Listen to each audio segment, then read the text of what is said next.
네, 복귀를 축하드립니다. 네, 하나님께서 우리에게 주시는 말씀입니다. 창세기 27장 46절부터 28장 9절까지입니다. 창세기 27장 46절부터 28장 9절까지 말씀 교독하겠습니다. 리브가가 이삭에게 이르되 내가 헷 사람의 딸들로 말미암아 내 삶이 싫어졌거늘 야곱이 만일 이 땅의 딸들고 그들과 같은 헷 사람의 딸들 중에서 아내를 맞이하면 내 삶이 내게 무슨 재미가 있으리까?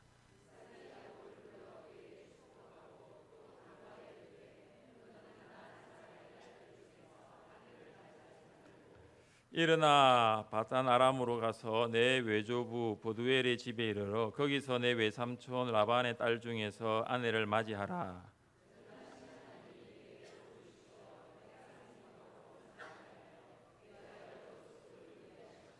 아브라함에게 허락하신 복을 내게 주시되 너와 함께 내 자손에게도 주사 하나님이 아브라함에게 주신 땅 곧 내가 거류하는 땅을 내가 차지하게 하시기를 원하노라.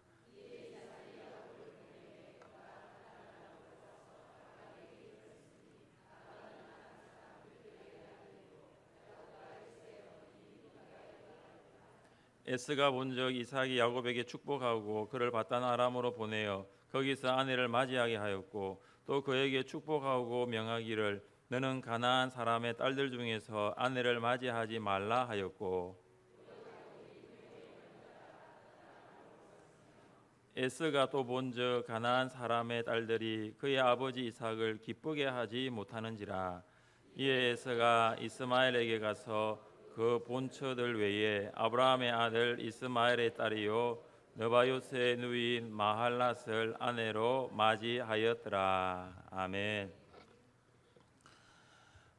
어제 밤에 TF를 위한 특별 기도회 설교 사역을 마치고 잘 돌아왔습니다. 기도해 주신 성도님들께 감사를 드립니다. 이 TF가 뭐냐 하면 함께하는 교회가 지금 10년째 부산의 청년들에게 복음을 전하기 위하여 하는 행사입니다. 그래서 투게더 페스티벌 해가지고 하는데 백스코에서 하고 그리고 KBS 홀에서 한 3,000명 정도 모여가지고 청년들에게 맞는 그러니까 복음을 어떻게 청년들에게 이렇게 전달할 수 있을까 그래가지고 개그도 하고 연극도 하고 꽁토도 하고 이렇게 하는데 그 행사를 하기 위해서 특별 기도회를 2주를 합니다. 한 주는 어제 제가 갔다 온 것처럼 밤 기도회, 그 다음 한 주는 새벽 기도회. 제가 그걸 보면서 어떤 일이든지 간에 기도 외에는 이런 이유가 나갈 수 없다라는 것을 보게 되었습니다. 그래서 우리도 이제 VIP 초청자치를 우리 10월 달에 있는데 우리는 특별 기도회 특세 2주는 안 합니다만은 무엇보다도 우리 성도들이 기도하지 않고서는 특별히 이 초청 잔치의 영적인 싸움인데 기도로 준비돼야 된다, 기도로 무장해야 된다 그런 생각을 했습니다. 리브가는 에서가 야곱을 죽이겠다는 말을 듣고 걱정이 되었습니다.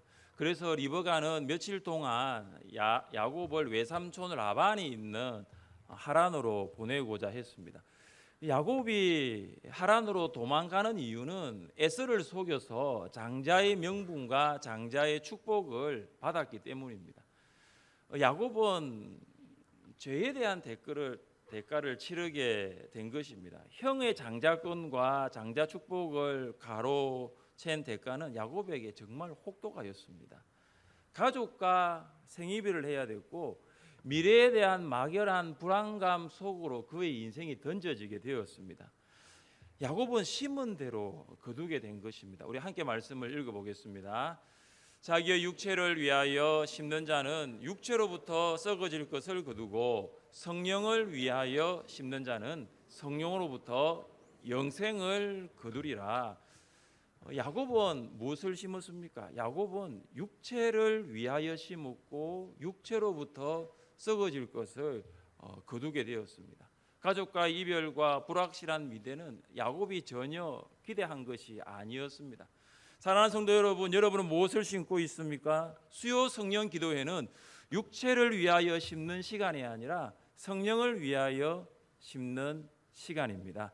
눈앞에 있는 육체의 욕심을 채우기 위하여 심는 시간이 아니라 성령의 열매를 위하여 기도를 심는 시간입니다. 육체의 욕심은 썩어질 것이지만 성령의 열매는 영생할 것입니다.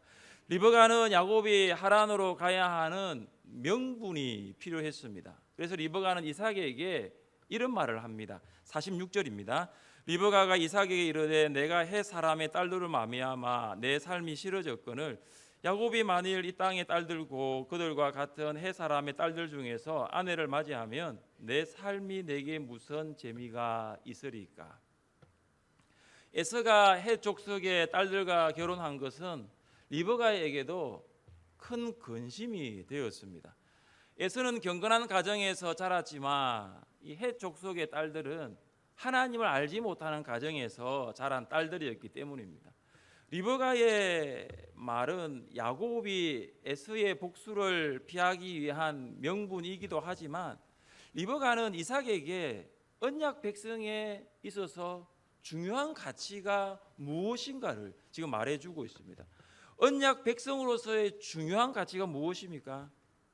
그것은 헷 족속, 그러니까 가나안 족속, 이방 족속을 아내로 삼으면 안 된다는 것입니다. 아담과 하와 이후로 언약 백성에게 돕는 배필을 얻는 것은 정말로 절대적으로 중요한 일이었습니다.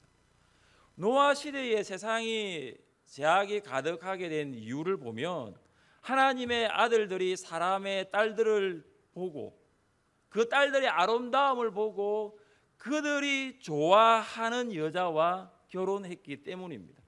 하나님께서 원하시는 사람, 또 성경에서 말하고 있는 그 배우자의 모습이 아니라 그냥 자기들이 마음이 끌리는 대로 결혼하여서 가정을 이룬 결과 노아 시대의 죄악이 간영하게 되었고 노아 홍수의 심판을 받게 된 것입니다. 시간이 흘러 하나님께서는 아브라함을 통하여 큰 민족을 이룰 계획을 하셨습니다. 아브라함이 100세에 얻은 아들 이삭이 가나안 여인과 결혼하는 것을 반대하였습니다. 그래서 아브라함은 이삭의 아내를 택하기 위하여 그의 종을 고향으로 보낸 이유가 바로 그것입니다. 그래서 이삭은 리브가의 제안을 듣고 난 다음에 야곱을 불러서 야곱에게도 가나안 사람들에게서 아내를 취하지 말라라고 당부한 것입니다. 이 가나안 사람들은 결혼을 통하여 여러 종족을 그들의 사회 안에 통합시키려고 하였습니다. 종족 간의 차이를 없앨 수 있는 방법 중에 한 가지가 뭐냐면 결혼입니다. 종족들은 종족 안에서 결혼을 하여 혈통의 순수성을 보존하고자 하는 욕구가 있습니다. 그래서 가나안 사람들과 결혼한다는 것은 두 가지가 파괴되는 거예요. 혈통의 순수성이 파괴될 뿐만 아니라 신앙의 순수성 또한 파괴될 수 있는 것입니다. 그래서 고대 사회의 중심에는 항상 종교가 있었습니다. 사람들은 신을 중심으로 종교 생활을 했습니다. 나오미가 모압에서 베들레헴으로 돌아오려고 하였을 때 며느리 오르바와 룻이 시어머니 나오미와 함께 가려고 했습니다. 근데 오르바는 나오미의 말을 따라 모압으로 돌아갔지만 룻은 계속해서 나오미를 붙쫓았습니다. 그때 나오미가 룻에게 무슨 말을 했을까요? 같이 한번 읽어볼까요? 나오미가 또 이르되 보라 내 동서는 그의 백성과 그의 신들에게로 돌아가나니 너도 너의 동서를 따라 돌아가라. 여기 그의 백성 모압 백성인데 어떻게 보면은 그냥 너의 동서는 오르바는 모압 백성들에게로 돌아갔다라고만 해도 이것은 전혀 문제가 없는데 룻기서에 보시면 그의 백성과 그다음 그의 신들에게로 돌아갔다라고 합니다. 모압 사람들이 섬겼던 신은 금오소 신인데 금오소 신은 자녀를 불태워 죽이는 인신 제사를 요구하던 신이었습니다. 그러니까 모압으로 돌아간다는 것은 모압의 백성이 되는 동시에 모압의 백성이 된다는 것은 모압의 신 그모스를 섬기는 것입니다. 그래서 고대 사회 중심에는 신이 있었고 그 신을 중심으로 삶을 영위해 나갔습니다. 솔로몬 왕이 몰락의 길을 걷게 된 것도 보면 이방에서 아내를 얻으면서 아내가 들어오면서 이방의 종교도 함께 들어왔기 때문입니다. 그래서 하나님만을 섬겨야 할 이스라엘 왕이 이방 신을 섬김을 통해서 몰락이 시작된 것입니다. 결혼을 하면 처음에는 남편이 가정의 주도권을 갖는 것 같습니다. 그러나 남편과 아내가 나이가 들고 결혼 생활을 하면 할수록 남편은 조금씩 여성화가 되어가는 것 같고요, 거꾸로 아내는 조금씩 남성화가 되어가는 것 같습니다. 이 성격과 기질도 그렇지만은 종교적인 영향도 많아요. 그러니까 남편의 종교는 아내의 종교를 따라가는 경향이 있다는 것이죠. 이삭은 리브가의 제안도 있었지만 에서의 불신 결혼을 통해서 받았던 충격도 컸습니다. 그러니까 리브가는 리브가대로 충격을 받았고 이삭은 이삭대로 충격을 받았던 것 같아요. 그래서 이삭은 아브라함이 리브가를 택하기 위하여 종을 보낼 때와 같이 아주 비슷한 말을 합니다. 그러면서 야곱을 이제 바단 아람으로 보내었습니다. 이삭이 야곱을 축복한 내용이 있습니다. 우리 3절과 4절 말씀을 같이 한번 읽겠습니다. 3절과 4절입니다. 전능하신 하나님이 내게 복을 주시어 내가 생육하고 번성하게 하여 내가 여러 족속을 이루게 하시고 아브라함에게 허락하신 복을 내게 주시되 너와 함께 내 자손에게도 주사 하나님이 아브라함에게 주신 땅 곧 내가 거류하는 땅을 내가 차지하게 하시기를 원하노라. 여러분 이 말씀을 잘 보시면 하나님께서 아브라함에게 주셨던 그 언약의 축복이 그것이 동일하게 이제는 이삭이 그의 아들 야곱에게 주는 것으로 볼 수 있습니다. 이삭은 이전에 에서를 편애하여 큰 자가 어린 자를 섬길 것이라는 하나님의 그 뜻에 불순종하는 삶을 살았습니다. 그러나 이제 이삭은 방금 읽은 이 말씀을 보면 이제 이삭은 지난날의 잘못을 돌이키며 이제 하나님의 뜻에 순종하려는 것 같습니다. 이삭은 큰 자가 어린 자를 섬기는 것이 하나님의 뜻이라는 것을 알게 되었고 자신의 생각과 심지어 편애라는 그 감정조차 내려놓았습니다. 하나님의 뜻을 알고 자신의 감정조차 그 감정까지 내려놓기까지는 굉장한 시간이 많이 걸렸습니다. 이삭이 하나님의 뜻을 알고 편애라는 감정보다 순종을 택하였더라면 아마 에서와 야곱과의 관계는 그렇게 악화되지 않았을 것입니다. 이삭이 하나님의 뜻을 알고 감정보다 그 뜻에 순종했더라면 리브가도 야곱만을 편애하지는 않았을 것입니다. 이삭이 하나님의 뜻에 조금만 더 순종했더라면 리브가는 오직 야곱만을 성공시키기 위하여 내가 모든 저주를 뒤집어 쓰겠다라는 그런 말도, 그런 어리석은 말도 하지 않았을 것입니다. 그리고 야곱은 아버지 이삭을 속여 축복도 받지 않았을 것입니다. 어떻게 보면 이 모든 결과는 아버지 이삭이 하나님의 뜻보다는 자신의 감정을 더 앞세운 까닭이라고 볼 수 있는 것입니다. 이삭은 이제 야곱에게 생육하고 번성하라, 자손과 땅을 차지하라는 이 축복을 하였습니다. 이 자손과 땅의 축복은 하나님께서 아브라함에게 주셨던 복이고 하나님께서 이삭에게 주셨던 복입니다.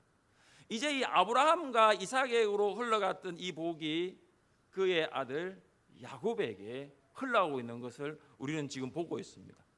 할아버지 아브라함, 아버지 이삭, 그리고 손자 야곱으로 이어지는 믿음의 3대, 언약의 3대, 축복의 3대가 된 것입니다. 이삭이 야곱을 축복할 때에 그가 가장 먼저 했던 고백은 뭐냐면 전능하신 하나님, 이렇게 시작합니다. 전능하신 하나님이 내게 복을 주시오. 그냥 하나님 혹은 여호와 이렇게 할 수 있는데 왜 이삭은 전능하신 하나님이라고 했을까요? 이 전능하신 하나님은 언약 대상자에게 하나님이 약속하신 것은 반드시 이루신다라는 것을 말씀하고 있습니다. 아브라함이 하나님의 약속을 받은 이후 24년이 흘렀지만 아무런 가능성과 희망이 전혀 보이지 않았던 때가 있었습니다. 그는 나이 99세가 되었고 아들을 얻는 희망은 없었습니다. 아브라함에게 이런 회의적인 생각이 있을 때, 약속에 대한 믿음이 흔들리고 있을 때 하나님께서 아브라함을 찾아오셔서 하신 말씀이 무엇입니까? 나는 전능한 하나님이라. 너는 내 앞에서 행하여 완전하라. 하나님께서는 아브라함에게도 자신을 전능한 하나님이라고 밝혔습니다. 전능한 하나님은 힘과 능력을 부어주시는 하나님입니다.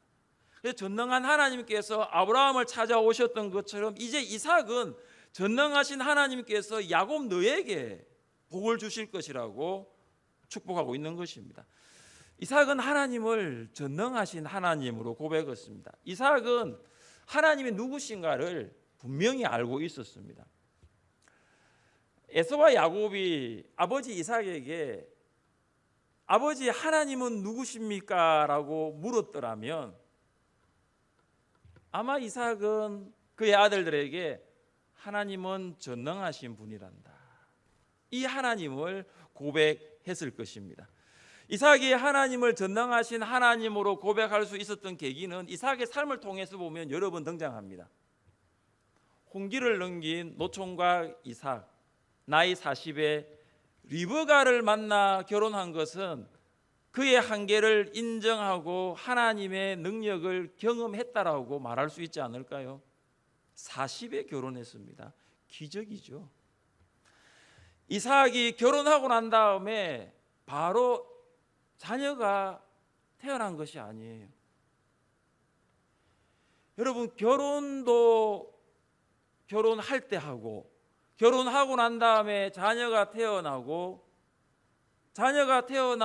자라나는 것이 저절로 되는 것 같지만 이삭의 삶을 보면 이건 기적입니다. 40에 결혼을 했는데 리브가가 임신을 하지 못해서 이삭이 20년 동안 기도했습니다. 그래서 에서와 야곱이 태어났을 때 이삭의 나이가 60이었습니다.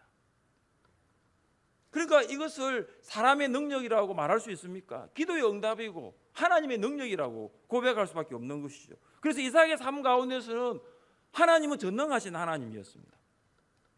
이삭이 흉년이 들어 그랄에 거주하였을 때 그는 그랄 왕에게 아내를 아내라 하지 못하고 아내를 누이라고 속였습니다. 거짓말이 드러났습니다. 그런데 오히려 그랄 왕은 이삭을 위협하기보다 그의 백성들에게 경고하면서 이삭과 리브가를 보호해 주게 됩니다. 이해할 수 없는 일이 일어나고 있는 거죠. 이걸 보면 이삭의 삶 가운데서는 전능하신 하나님이 그의 삶 가운데 함께 하셨다는 것을 인정할 수밖에 없습니다. 하나님은 전능하십니다. 전능하신 하나님께서 하시는 일 또한 전능하십니다. 이삭의 성격은 아브라함과 같이 강하지 못했습니다. 이삭의 인생도 아브라함처럼 파란만장하지 못했습니다. 그러나 아브라함과 이삭의 인생을 역사하시고 주도하신 하나님은 전능하신 하나님이신 줄 믿으시기를 바랍니다. 사람의 성격을 뛰어넘어 사람의 계획을 능가하여 일하시는 하나님은 전능하신 하나님이십니다. 이삭은 전능하신 하나님께서 야곱에게 복 주시기를 축복했고 그리고 야곱을 바단 아람으로 갈 것을 재촉하였습니다. 야곱은 이삭으로부터 언약 축복을 받는 반면 에서는 어떤 선택을 했습니까? 에서는 이삭이 야곱을 축복하여 바단 아람으로 보내어 거기서 아내를 맞이하라는 것을 보면서 생각을 한 것 같아요. 8절 한번 보십시오. 8절 보시면 에서가 또 먼저 가나안 사람들의 딸들이 그의 아버지 이삭을 기쁘게 하지 못하는지라.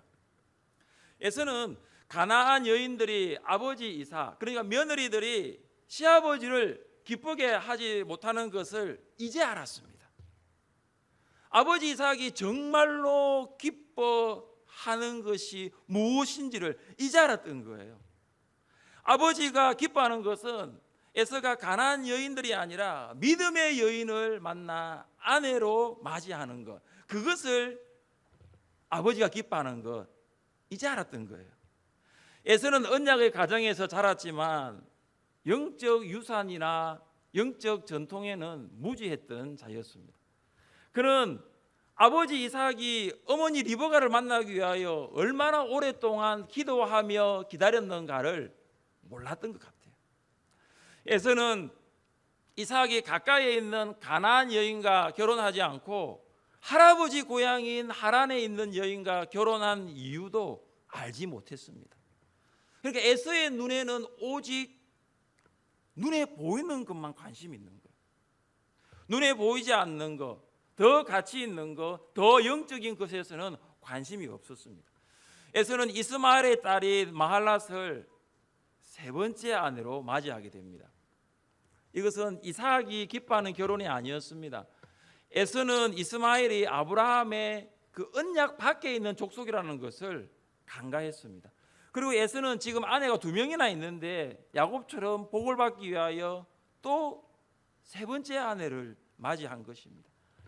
정말로 에서는 아버지 이삭이 무엇을 원하고 있는지, 아버지가 무엇 때문에 기뻐할 수 있는지에 대해서는 전혀 알지 못하고 여전히 영적인 삶이 아니라 육신적인 삶에 몰두하고 있습니다. 그동안 이삭은 에서를 편애하는 감정이 하나님의 뜻보다는 더 앞서 있었습니다. 에서를 편애했기 때문에 야곱을 사랑할 수가 없었습니다. 그런데 이삭은 하나님의 뜻 앞에서 이제 자신의 감정을 포기하고 다시 하나님의 뜻에 순종하며 그 순종하는 자리로 돌아가기를 원하였습니다. 이삭 가정의 불행은 하나님의 뜻보다는 편애라는 감정에서부터 시작되었습니다. 한 사람에게 감정이 집중되면 다른 사람을 이해할 수가 없습니다. 다른 사람을 향한 하나님의 뜻 또한 알 수가 없습니다. 그래서 우리의 감정은 하나님의 뜻보다 앞서서는 안 되는 것입니다. 감정이 하나님의 뜻보다 앞에 있으면 하나님의 뜻을 볼 수가 없습니다. 이삭은 큰 자가 어린 자를 섬길 것이라는 하나님의 뜻을 이제 알게 되어 야곱을 축복한 것입니다. 이삭은 더 이상 자신의 감정에 따라 움직이지 않고 하나님의 뜻에 순종하기로 결정했습니다. 성도들 중에는 누군가를 특별히 사랑하는, 누군가를 특별히 편애하는 사람이 있을 수 있어요. 목자들 중에서도 목원이 여러 명이 있다면 특별히 편애하는, 특별히 사랑하는 목원이 있을 수 있습니다. 그런데 그 사람에게 그 감정이 집중되면 다른 성도가 눈에 들어오지 않아요. 목원이 10명이 있는데 한 목원에게 집중돼 버리면 다른 9명의 목원이 볼 수가 없습니다. 그래서 이 감정 때문에 하나님의 뜻을 볼 수 없는 그런 실수를 하게 됩니다. 편애라는 감정뿐만 아니라 미움이라는 감정도 마찬가지예요. 미움이라는 감정이 있으면 하나님의 뜻을 볼 수가 없습니다. 한 사람을 정말로 미워하기 시작하면 그 사람을 향한 하나님의 뜻을 분별할 수 없습니다. 대표적인 사람이 사울 왕입니다. 그는 다윗을 미워하기 시작하면서 다윗을 향한 하나님의 뜻을 알지 못했습니다. 그리고 사울은 왕으로서 하나님께서 주신 그 사명의 자리를 떠나 자기의 생각과 혈기대로 살아갔습니다. 편애든 미움이든 감정이 앞서면 하나님의 뜻을 분별할 수 없다라는 것입니다. 그래서 한 사람에게 지목되고 주목되고 그 한 사람에게 마음이 집중되면 다른 사람을 볼 수가 없는 거예요. 제가 대학 시절 선교단체에서 훈련을 받는 동안 그 대학 그 선교단체 안에 한 가지 원칙이 있었습니다. 그 원칙은 뭐냐면 이성교제는 4학년 2학기 때부터 할 수 있습니다. 그게 원칙이었어요. 그러니까 그때는 몰랐습니다. 왜 그렇게 했을까? 이제 대학생이 가면 미팅도 하고 싶고 뭔가 이렇게 사귀고 싶은데 선교단체 안에서는 이성교제가 허락되지 않았습니다. 이유는 뭐냐면 이성교제를 하게 되면 한 사람에게 감정이 집중된다는 거예요. 그러니까 다른 형제, 다른 자매, 다른 지체들에게 마음을 나눌 수가 없다는 거죠. 그들을 향한 하나님의 뜻을 안다라는 것이 굉장히 어려울 수 있다는 거죠. 그래서 훈련이라는 과정을 통하여 신앙과 인격이 성숙되고 난 후에, 그때가 뭐냐면 4학년 1학기, 그러고 난 다음에 이성교제를 하면은 하나님의 뜻 안에서 감정을 절제할 수 있다라는 것입니다. 처음에는 정말로 이해할 수 없었지만 시간이 지나면 지날수록 그 말이 맞다라는 것을 알게 되었습니다. 사랑하는 성도 여러분, 여러분의 감정이 하나님의 뜻보다 앞서고 있다면 그 감정을 내려놓을 필요가 있다는 것을 아시기를 바랍니다. 여러분의 감정이 하나님의 뜻을 따라가는 것을 거스리고 있다면 그 감정조차 포기할 수 있어야 합니다. 신앙생활은 감정에 따라 움직이고 감정에 따라 결정하는 것이 아니라 하나님의 뜻에 따라 움직이고 하나님의 뜻에 따라 순종하는 것이기 때문입니다. 우리의 감정을 내려놓고 하나님의 뜻에 순종하는 여러분 되시기를 주님의 이름으로 축복합니다.